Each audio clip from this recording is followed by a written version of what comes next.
Every time Formlabs releases a new printer, it kind of sets the bar a level higher, and so we've come to expect great things. Yes.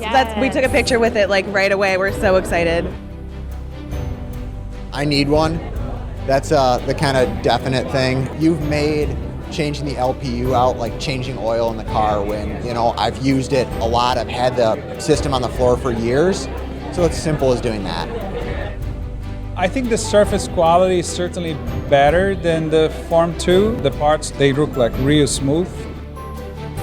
Yeah, we're really excited about it, especially the supports being able to pop off. That saves a lot of time for us as we spend a lot of time clipping things right now.